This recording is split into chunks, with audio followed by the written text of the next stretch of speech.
Ito yung tanong niya. Ano po ang magandang investment para sa mga bago na katulad ko na kumikita?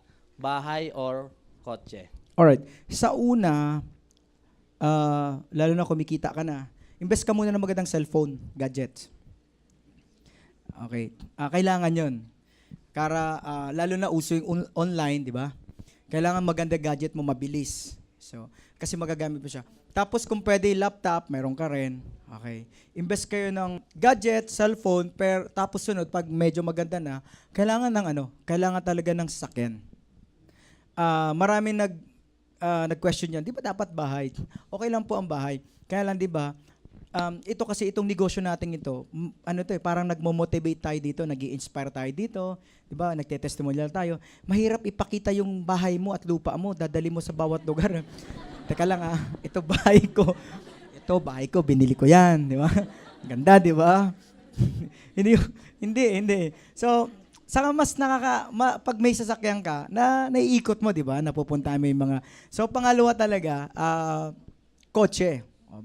Tapos, pag may kotse ka na, di ba, after 1 year, maganda na kotse mo, di ba? Tapos kumita ka malaki.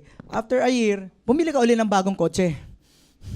Yung mas malaki, mag-Montero ka na. So, pag kumikita ka po ng, let's say, kumikita ka ng 150,000 to 200,000, doon ka bumili ng bahay.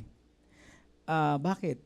Ano po kasi yan experience namin yan. Nung kumikita pa lang kami ng mga 100,000, gano'n, to 150, bumili kami bahay. Diba? May kotse naman, bumili bahay. Kaya lang pala, ito ang totoo, pag lumalaki pa lang kita mo, tumataas ang taste mo. Nangyayari hindi? Totoo pala yun. Nung bumili ako ng bahay, nakabili ako ng bahay sa Santa Rosa, mga 2.3, gano'n. Nung kumikita na ng mga nasa 300 na, parang ang tingin ko dun sa bahay ko, parang pangit na. Sabi ko, gusto ko mas maganda. So bumili mo ng lupa sa magandang subdivision. Nung lumalaki, sabi ko, parang pangit yung subdivision.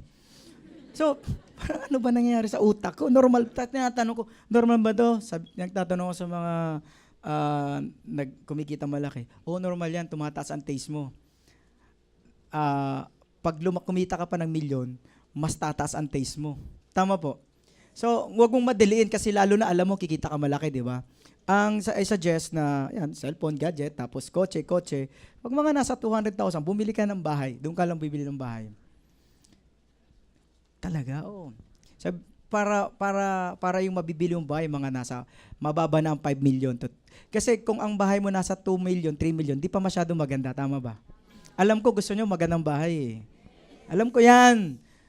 Gaganda ang bahay mo pag mga nasa 5 million, 8 million, 10 million, o 20 million. Tama po. So, yun dapat ang i-goal mo yung bahay. Siguro, bili ka kondo. Ganon. Kung kondo, mga 3 million, 4 million kondo dito. So, bili ka rin ng kondo. Ako, bumili po ako dyan sa kabilang kondo. Bili ako dyan ng 2 unit. So, ngayon, habang lumalaki, tingin ko naman doon, pangit na. May ganun, So, ito, totoo po yun. Mas makakatulong kung kotse, tapos saka bahay. Okay, kondo. Okay po? Huwag mo madalin yung kotse, yung bahay. Pwede ka magrenta. Okay. Apply gusto mo, magrenta ka muna sa mga magagandang bahay na worth 30,000 per month. Maganda na yun, renta ka lang muna habang nagpapalaki ka ng kita. Tama po. Yung 30,000 na renta ng bahay, maganda ng bahay yun. So, saka po, tumataas talaga ang taste mo.